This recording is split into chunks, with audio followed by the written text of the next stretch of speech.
Good morning. Welcome to the New York City Council hearing on the Committee on Finance. At this time, please silence all electronics and do not approach the dais. I repeat, please do not approach the dais. Chair Brennan, you may begin. Good morning. Okay, welcome to today's Finance Committee meeting. I'm Councilmember Brannon. I chair the Committee on Finance. We've been joined this morning by, where's my thing?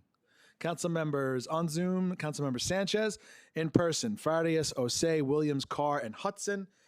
Today, the committee will be voting on the following legislation. Proposed Intro 740 of 2024, sponsored by Councilmember Carr. It's a local law to amend the administrative code of the City of New York in relation to establishing a real property tax exemption for Cold War veterans. We're also we're voting on two bid-related bills. Intro 1410, which is my bill. It's in relation to authorizing an increase in the amount to be expended annually, and 7 business improvement districts and 1 special assessment district. And Intro 1428 of 2025, also sponsored by me, which is in relation to amending the district plan of the Lincoln Square Business Improvement District to change the method of assessment upon which the district charge is based and to authorize additional services for the district. We also have 2 pre-considered resolutions also carried by me that would approve real property tax exemption under Article 11, the Henry Phipps Plaza East in Councilmember Powers District, and the BK Cluster 1 in Councilmember Salamanca's district. Additionally, the committee will consider the following bid legislation, which I'm very excited about. Intro 1427 of 2025 in relation to the establishment of the mighty Coney Island Business Improvement District. With respect to Intro 1427, we'll hear from any witnesses who wish to testify on the Coney Island bid.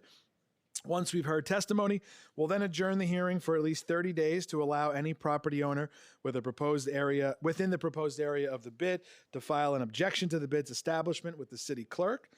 We're now going to hear testimony from the Department of Small Business Services on intros 1410 and 1428 in relation to authorizing an increase in the amount to be expended annually in the 7 aforementioned business improvement districts and the 1 special assessment district, as well as amending the district plan at Lincoln Square Business Improvement District to change the method of assessment and to authorize additional services. I'm now going to turn over to my committee counsel, Brian Sarfo, to swear in the witnesses, and we can get started.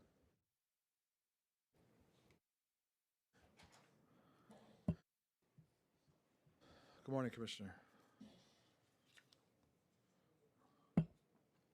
Good morning. Do you affirm that your testimony will be truthful to the best of your knowledge, information, and belief? I do.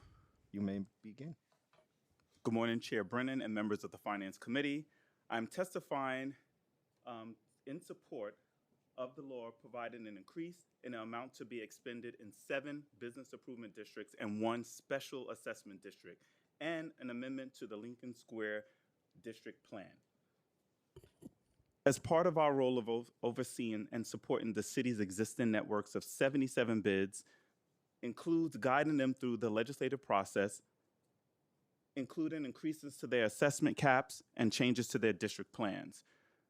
To propose an assessment increase or an amendment to the district plan, bids must complete a multi-step review process that is overseen by SBS.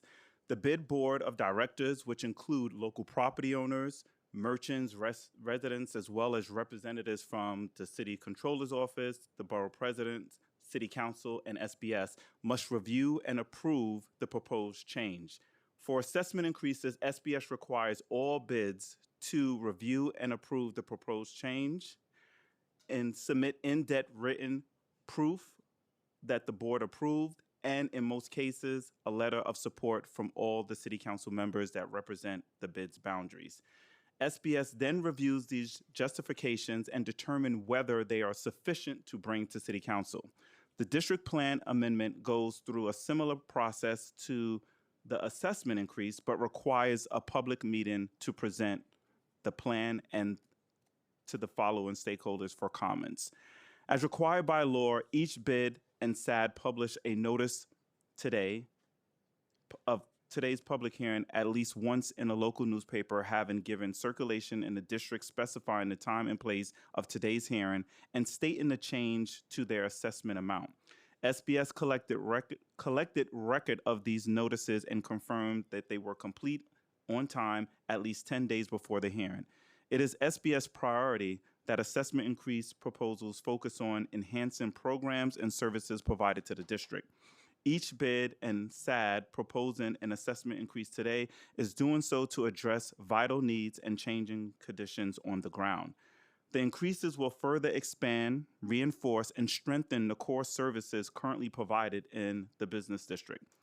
This may include funds for additional streetscape improvement, greening and beautification, new public events, and or staff added capacity. Additionally, proportions of these increases will be used to sustain or increase current levels of sanitation, public safety services impacted by the rising costs related to inflation and minimum wage increases. Increased funding will ensure that these bids are sustainable and not reliant on the unpredictable grant funding. The proposed increases vary according to the budget size, district size, and proposed changes in programs and services. The proposed increases are Queens, Myrtle Avenue bid from $507,676 to $660,000. Woodhaven bid from $270,000 to $425,000. In Manhattan, we have Bryant Park bid from $2.5 million to $4 million. The Bronx, the Hub 3rd Avenue bid from $450,927 to $700,000. Brooklyn, Pickens Avenue, $225,000 to $500,000. Kings Highway bid, $400,000 to $650,000. Court Livingston Skimmerhorn bid from $1.8 million to $2.4 million. Fulton Mall SAD from $3,006,750 to $4.4 million. A district plan amendment is most often used to revise the assessment formula to assess properties more equitably within a district. The Lincoln Square bid district plan amendment will address the changes to the district's landscape, assessing each property at an appropriate rate. The bid will be using an updated 3-tier assessment formula that classifies total square footage into 3 categories: commercial retail, garage and vacant land, and residential. Each category has its own initial rate based on the initial budget of $3 million and the existing square footage of the district. 48 cents per square foot for commercial and retail, 26 cents for garage and vacant land, and 6 cents for residential. If there are changes in square footage in future years, such as new development, demolition, or conversion, the assessment rate will be adjusted to account for the change in square footage in each category. This is done by following the formula and using the initial rates and new square footage to calculate the percentage of change. Then assessment rates are adjusted proportionally to calculate the new rates to generate the desired total assessment amount. Representatives from each bid named in this law are present today to answer any questions pertaining to their specific requests, and I'm happy to address any questions that you all may have. Thank you, Commissioner. Any questions from my colleagues? No. Okay. Thank you very much, as always. We're now going to hear testimony from Monica Bloom from the Lincoln Square bid.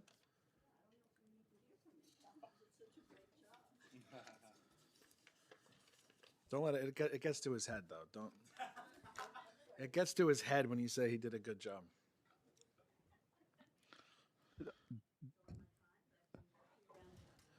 Just turn your mic on.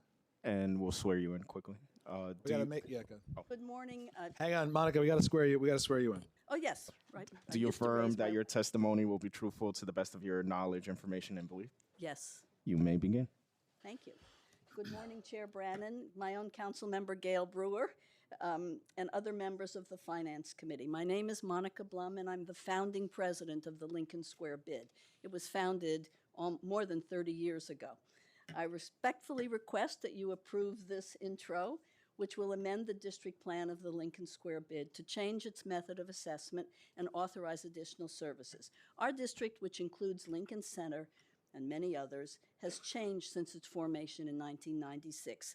The district plan that was written in 1995 said there were 23 mixed-use and residential buildings. Today, we have 44.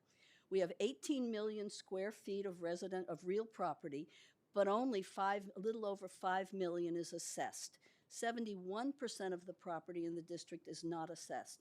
Almost 10 million of that, 55%, is residential. Nonprofits are also not assessed, and the number of nonprofits has almost doubled since we were formed.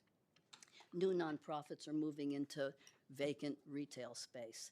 To address the changes in the district, 3 years ago, we retained the services of HR&A advisors to come up with some solutions. After many meetings and extensive review over the last 2 years, our board approved a change in our assessment formula and a revised district plan to include a modest residential assessment of 6 cents a square foot. We combined retail and commercial into one category to be assessed at approximately 48 cents and kept garage and vacant land at approximately 26 cents. As square footage changes, as Calvin mentioned, the rates will change, which is how our current three-tier formula works. We will maintain our current assessment at $3 million, although in 2018, the City Council did approve an increase to 3.2, but we have not implemented that. We provide comprehensive supplemental sanitation and public safety throughout the entire district. We have a, oops, I thought it was 3 minutes. We have, can I keep going or should I stop? Yeah, just conclude. Conclude, okay. Anyhow, we service the entire district. We offer marketing and support to all our businesses and residents and nonprofits. Our outreach, I'll just conclude with that. We did 2 first-class mailings, 10,000 to all property owners and residents. That was the first one that went out before our annual meeting. We presented the proposal at the annual meeting on April 30th.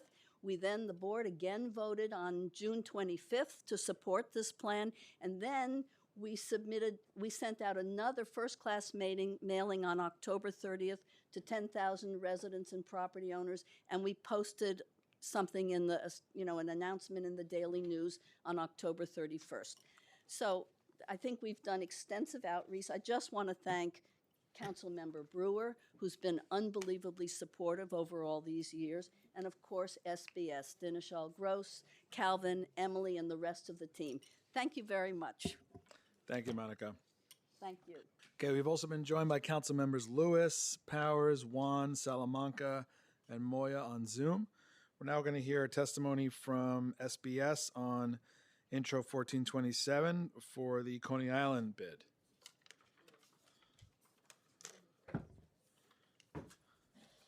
Commissioner, I'll remind you, this is my district. Duly noted. Good morning, Chair Brennan and member of the Finance Committee. I'm here again. This time, we're here to testify in support of the proposed Coney Island Business Improvement District.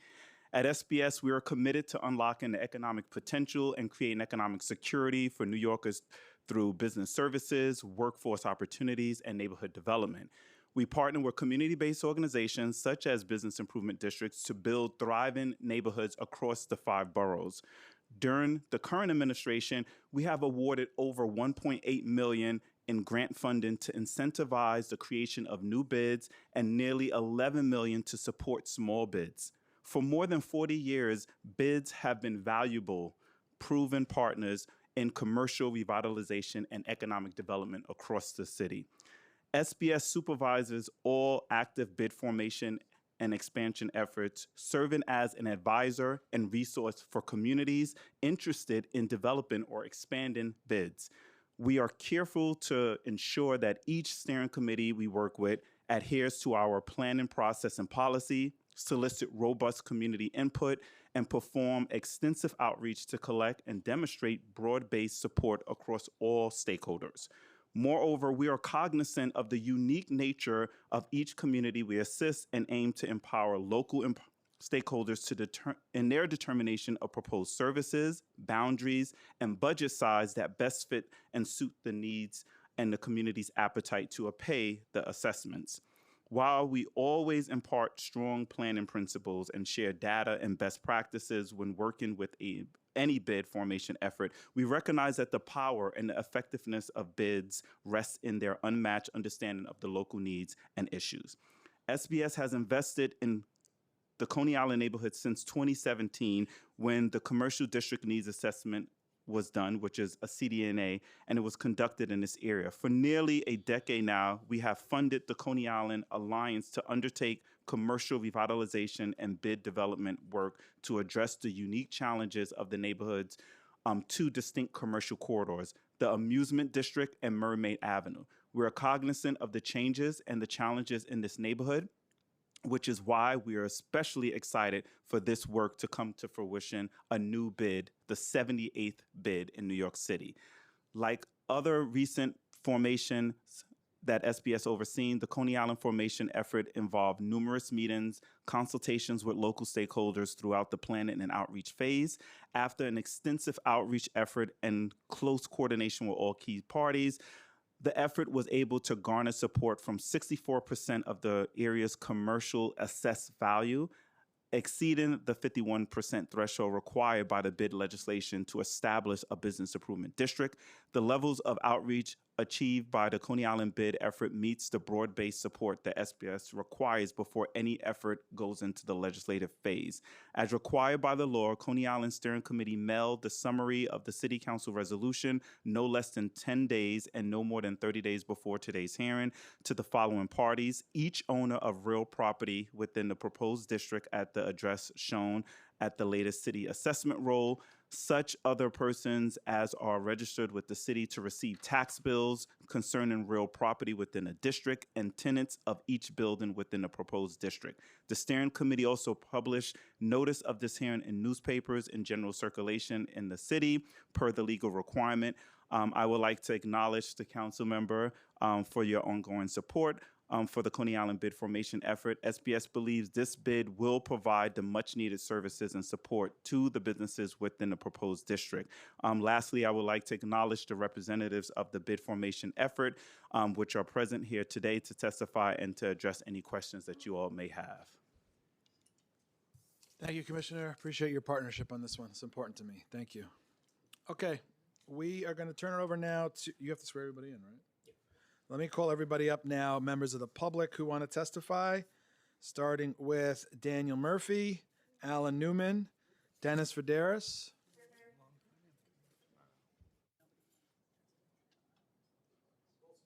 Named by Councilmember Salam and Majority Whip Brooks Powers.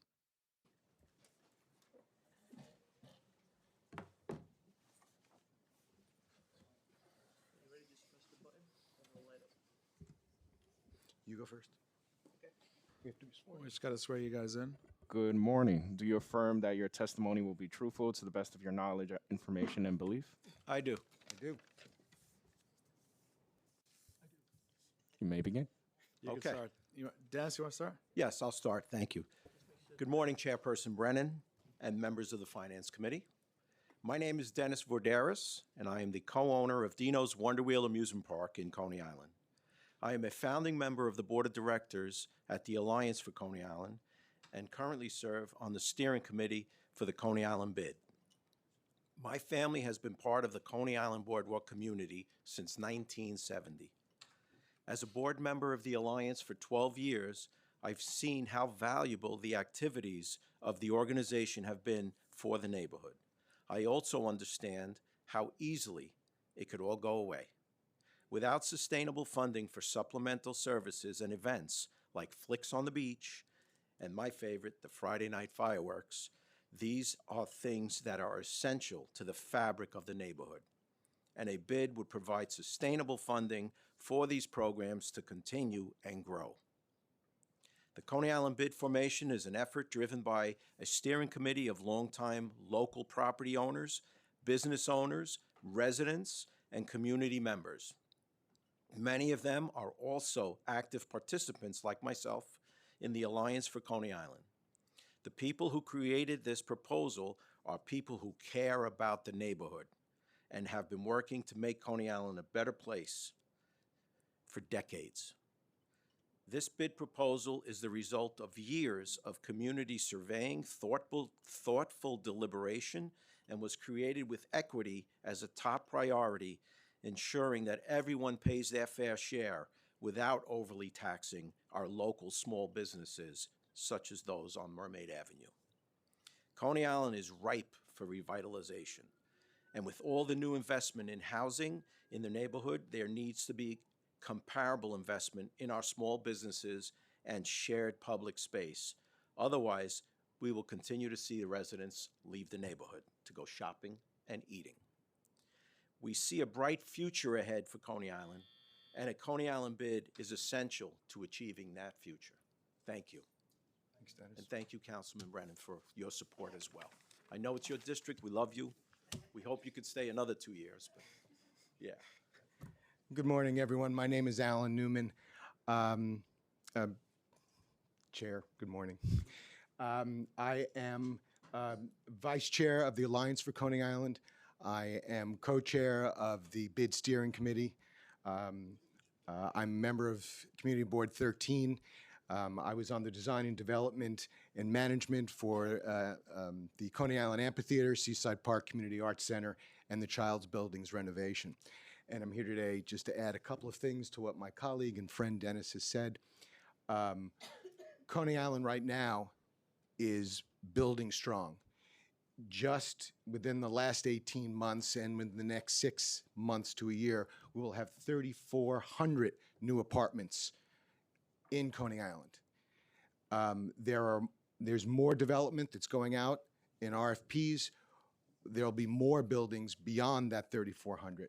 And I just want to make sure that all of our existing residents, all of our new residents are able to take advantage of the additional security that we can provide with a bid, as well as the additional fun stuff that we can offer, such as the Friday night fireworks, the polar bear, the polar bear plunge, and all of the things that really make Coney Island special, which is serving the people who live there, the people of Brooklyn, and the people of New York City as a whole, and all of the international visitors who come through the turnstiles and get off the buses, and hopefully a ferry. That's another topic. Thank you all for listening. Have a good day.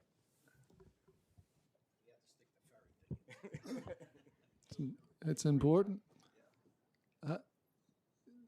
Chair Brennan, thank you very much for this opportunity. Thank you, council members, for being here and listening to our testimony. My name is Daniel Murphy. I'm the executive director of the Alliance for Coney Island, and I've been working with the steering committee for a Coney Island bid for nearly 3 years, through outreach and through planning and now through legislation.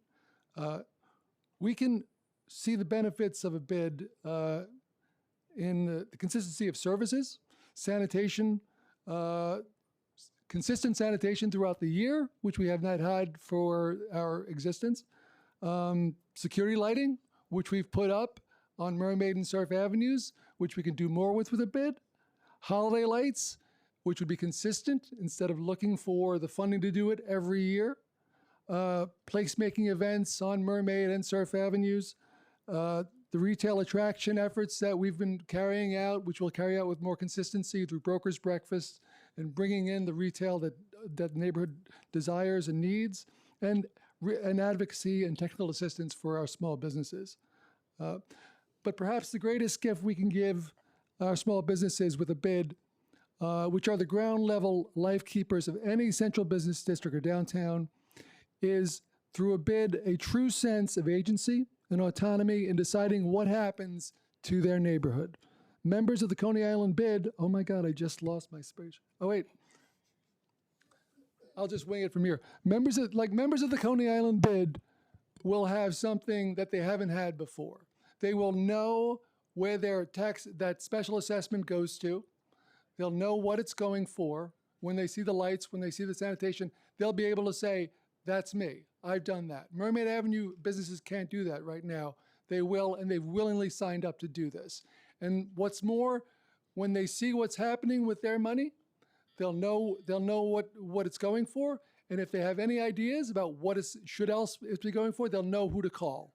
As a bid director for 10 years, I can attest to that truthfully. Okay, thank you very much for your time. Thank you. Thank you all very much. Thank you. Okay, we're going to hear testimony now from Matthew Washington.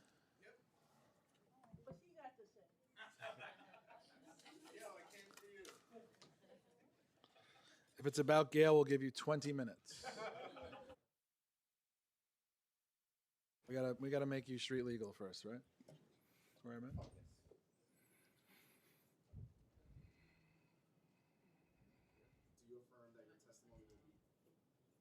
Thank you. Do you affirm that your testimony will be truthful to the best of your knowledge, information, and belief? I do, so help me God. You may begin. Thank you very much.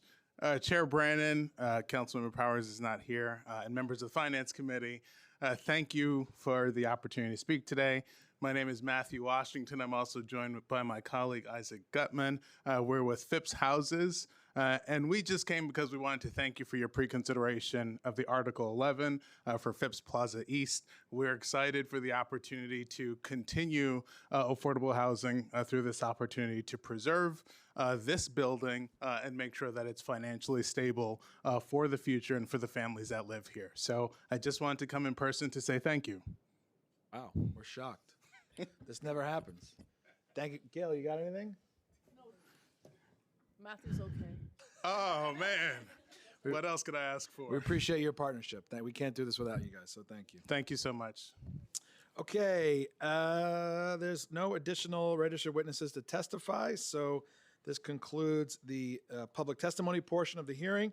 Before we, though, proceed to a vote on today's items, are there any questions or comments from my colleagues? Councilmember Carr. Thank you, Chair. Good morning, everyone. Yesterday we spent celebrating our veterans in this city and around the country, honoring their service. And today we get to do it again by hopefully passing today's Cold War real estate property tax exemption into law. This is a long time coming. The New York State Legislature and the governor created this opt-in program for localities in New York State many years ago. We are I believe, the only locality in the state that had yet to opt in, and we're finally doing right by our Cold War vets by passing this today, basically closing a big loophole in our eligibility program for folks who served between World War II and Operation Desert Shield, Desert Storm, but not in conflicts that are already eligible like Vietnam, Korea, and Lebanon. And so this is going to be a phenomenal way that we could help our vets continue to live in New York City. They served, they were ready to be deployed in combat at a moment's notice. Some of them were conscripted during that time. And, they came back home and they were teachers and firefighters and police officers. They worked in the trades. They were entrepreneurs. They were all walks of life, and they enriched our city with their presence, and they continue to do so. And that's why we need to make it more affordable for them to stay here with this exemption. And so I want to thank everyone who made this possible. Our finance chair, Justin Brannon, who's been a longtime champion of this. Joe Borelli, who was the original sponsor, introduced it in 2018. Our veterans chair, Bob Holden, longtime advocate for our vets. The Common Sense Caucus, everyone on the budget negotiating team this year who agreed to make it a priority in this year's budget cycle, and of course our speaker for having it included in the council's response to the preliminary budget. And our mayor, who subsequently came in favor of it as well. So everyone's rowing together on this, and it's a great day. And I just want to add some thanks to some team members from the Finance Division, Richard Lee and Emra Adev, Nick Connell, Brian Sarfo, Delara Dimnaku, Andrew Wilbur, my Chief of Staff, Giuseppe Desario, my Legislative Director, Justin Belusi, and Peter Spencer from the Minority Leader's Office. Thank you all. Thank you, Councilmember. Councilmember Brewer. Thank you very much. I just want to congratulate the Lincoln Square bid. I know that ABC was their commercial tenant and biggest supporter in terms of financial support for the bid. They have moved, unfortunately, to Hudson Square, leaving me a headache and a half in terms of the space. But in terms of the need to continue the wonderful work that the bid is doing, they've come up with a creative way to work. Very hopefully not much burden on the residents that are there, but certainly a way to keep the place as beautiful as it is now, with many fewer vacancies, cleanliness, safety, etc. So thank you to Monica and Ralph and to your amazing team. So it's very supportive. Thank you. Thank you. Okay, we're going to ask Committee Clerk Billy Martin to call the roll.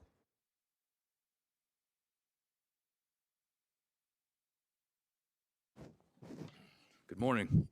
William Martin, Committee Clerk, roll call vote, Committee on Finance. All items are coupled. We're not voting on Intro 1427. Chair Brennan. I vote aye. Ayala. Moya. I vote aye. Thank you. Powers. Lewis. I vote aye. Brooks Powers. I vote aye. Brewer. Yes. Farias. I vote aye. Hanks. Hudson. Aye. Osei. I vote aye. Sanchez. Aye. Thank you. Stevens. Williams. I vote aye. 1. Aye. Salam. Carr. Aye on all. With a vote of 12 in the affirmative, 0 in the negative, and no abstentions, all items have been adopted by the committee as described by the chair. Thank you, Billy. All right, with that, this meeting is adjourned. Thank you.